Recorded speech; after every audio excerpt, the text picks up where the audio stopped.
friends, welcome back to my channel and welcome to Bookmas Day 4. Today we are discussing my recent reads. If you watched yesterday's video, you got a kind of brief disclaimer about this, but I will say it again here. I haven't done a wrap-up in a hot second, and I've been reading a lot of books from the library and or on digital format, so I don't have them all physically here with me. And honestly, like, some of them I DNF'd, some I really don't remember that much about because I wasn't enjoying them that much. So I'm not gonna go through every single book I've read since I last did a wrap up for you, but I am going to go through some recent read highlights. So starting off with Star Wars, I don't remember where I last left off on sharing with you what book I was at, but I will go through what I have here set aside. First we have Path of Vengeance, which is the sequel to Path of Deceit, and it's following specifically Marta Rowe and her path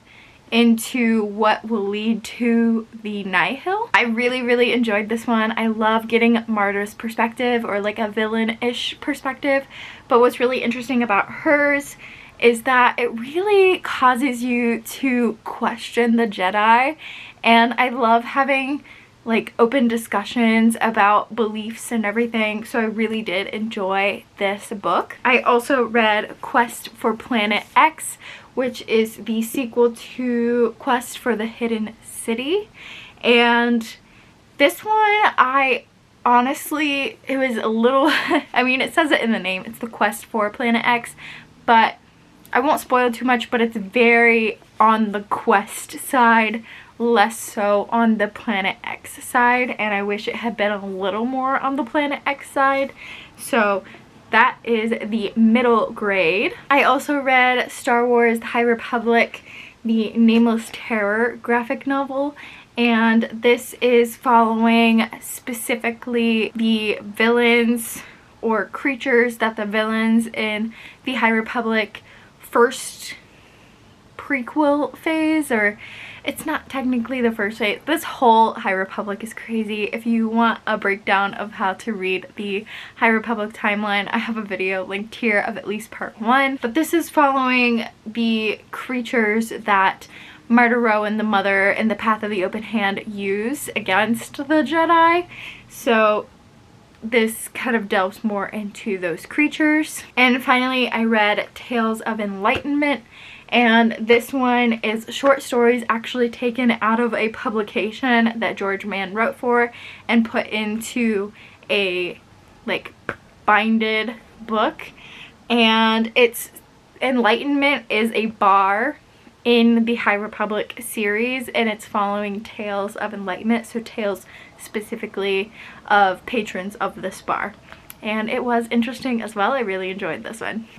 Next up, I've been reading through the Twisted Tales series by several different authors. If you aren't familiar with the Twisted Tales series, it is a series by Disney Hyperion that takes a tale and asks a question of it and then twists the tale based on that question. So for example, here I have Mirror Mirror, which is Snow White, and it asks the question, what if the evil queen poisoned the prince? And so instead of the Snow White tale as we know it, it twists it and uses this question to kind of drive the narrative. And then here I have Part of Your World, what if Ariel had never defeated Ursula? So far I've read A Whole New World, which is Aladdin's tale, Once Upon a Dream, which is Sleeping Beauty, As Old as Time, which is Beauty and the Beast, Reflection, which is Mulan, Part of Your World, which is Little Mermaid, and then Mirror Mirror, which is Snow White. So far I would definitely say Mulan has been the best by far, so I'm excited. Up next I have Conceal Don't Feel, which is Frozen or Anna and Elsa. And while we're on our Disney kick here, I've also been reading through the Villains series by Serena Valentino. This one is interesting. So with the Twisted Tales, you can read them in any order you want. I just happen to be reading them in order. With the Villains series, you do have to read them in order to get the full storyline, because it has recurring characters throughout each of these tales, and kind of interconnects each of the villains, which is super interesting. So same with the Twisted Tales, I don't own all of the villains, so some are from the library, but I have so far read Fairest of All, which is the story of the evil queen, and then the story of the beast and how he became the beast. Then I read Poor Unfortunate Soul, which is Ursula's tale. And then Mistress of All Evil, my bad, which is Maleficent. And then Mother Knows Best, which is Mother Gothel from Tangled or Rapunzel. And honestly, I really enjoyed the Mother Knows Best one, I would say, the most so far. But it has been fun to like learn the backstories of each of the villains. Next are a few rereads. I won't spend a ton of time on them because I've talked about them on my channel before, but for people who are new here, I do want to give a brief shout out to them. First up, we have the Bonesmith duology by Nikki Paprado. I love this author and I talk about her all the time on my channel. Bonesmith is technically pitched as Gideon the Ninth meets Game of Thrones, but I would venture to throw in a little bit of Avatar: The Last Airbender there. This is following a bonesmith named Ren, and in this world or society, instead of airbending or firebending or water, like the elements like Avatar, they bend materials. So we have ironsmiths, goldsmiths, woodsmiths, like materials of the world as opposed to the elements, and we are following Ren, who is a bonesmith. And I won't go too much deeper into it, but it does have some enemies to lovers and some fun fantasy elements, so definitely check it out. I've also read the entire Grishaverse except for Rule of Wolves, so I've been rereading it to refresh my mind to get to Rule of Wolves. So I reread Ruin and Rising. Technically I reread the entire Shadow and Bone trilogy, but recently I just reread Ruin and Rising, which is the third book of the trilogy, as well as Six of Crows. And you guys, oh my gosh, this was like coming home. Like, I love this book so much. It's actually what got me back into reading and what made me start this booktube.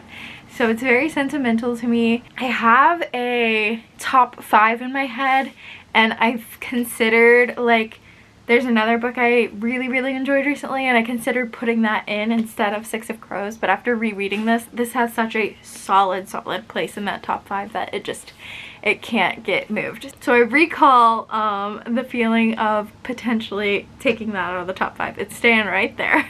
I also reread Darkness Becomes Her because I read this a few years ago. It was gifted to me by my friend Ashley, and I really enjoyed it. So I had the rest of the series but have never picked it up. So I've been working through that series recently. So I reread Darkness Becomes Her, and then I picked up A Beautiful Evil, which is the sequel, and I'm currently reading the third book, which is called The Wicked Within. 3 books that I read this fall that I honestly thought I was going to enjoy way more than I did are Seasons of the Storm, The Grimrose Girls, and The Girl Who Drank the Moon.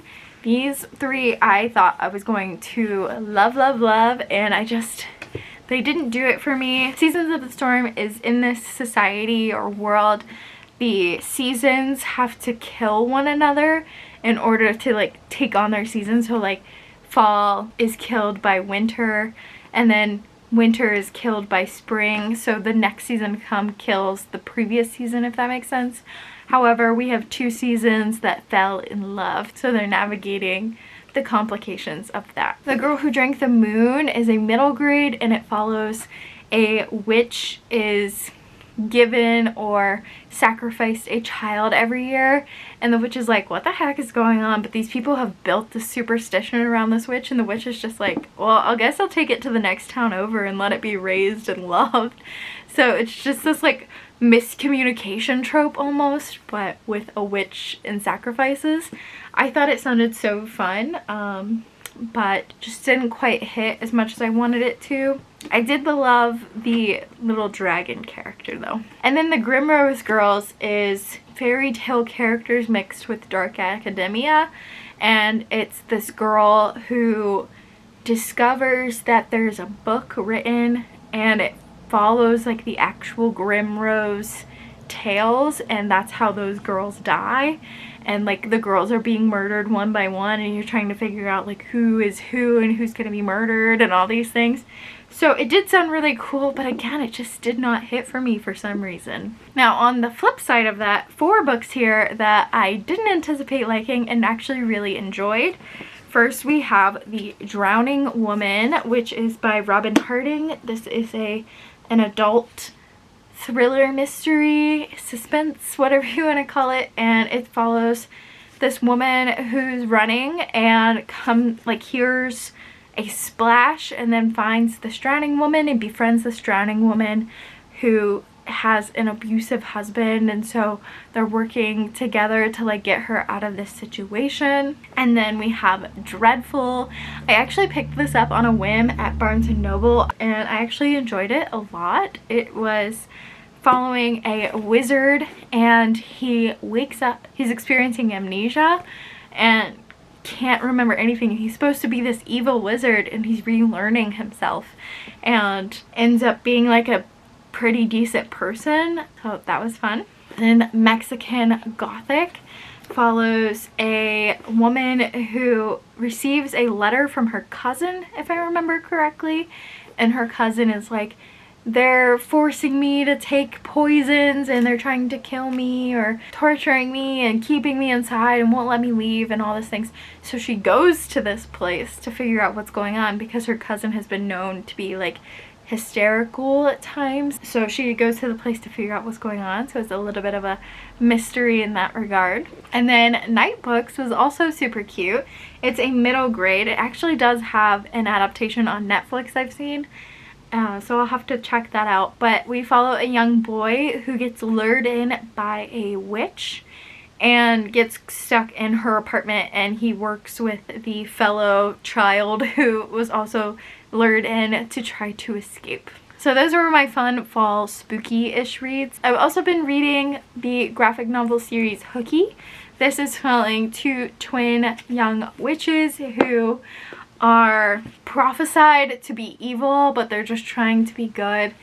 And it's such a cute graphic novel series. The artwork is just adorable. I love it so much. I've read books 1 and 2 and I'm currently halfway through volume 3, enjoying all of them. Then we have Crumbs, which is following this girl here. She is a witch with the ability to see, like she can see not into the future, but she can see the present. Like she knows exactly what's going on at any, like at the time that she is currently in. So say for example, someone across the room from you got a text, she would be able to read the text. Or if you lost something, she would be able to immediately find it for you. So she has been very cautious of getting into a romance because she just feels like she'll be heartbroken very easily. And so it's her kind of coming to the realization that like it's okay to be who you are, and then also like going through like communication and those sort of things. It was really cute. I liked it. I also read the duology by Tessa Bailey of If It Happened One Summer, I think is the first book, and then Hook, Line, and Sinker is the sequel. It happened one summer. So I did really enjoy the first book. I didn't enjoy the second book as much as I enjoyed the first book. The first one's very grumpy sunshine, and this one is more like reluctant friends to lovers. But both were super cute, and I love the setting of both of them. And finally, my favorite recent read that I've had so far is Assistant to the Villain. I did not anticipate liking this. I've heard like good things about it, but I just kind of figured, I was like, okay, I'll give it a try. I loved this so much. It was so good. It's definitely one of my favorite books of the year, and it's close to a good book for all time. And we're following a young girl who needs a job, and she gets recruited by the town villain to be his assistant. And it's so good. It's so fun. I love it. He's morally gray, It's enemies to lovers. What more could you want? So those are my recent reads. I hope you guys enjoyed this video. Let me know down below what you've read recently or if you have any book recommendations for me. And tomorrow will be my bookish gift guide, so stay tuned for that. And happy Bookmas Day 4, everyone. Thanks for watching. Bye.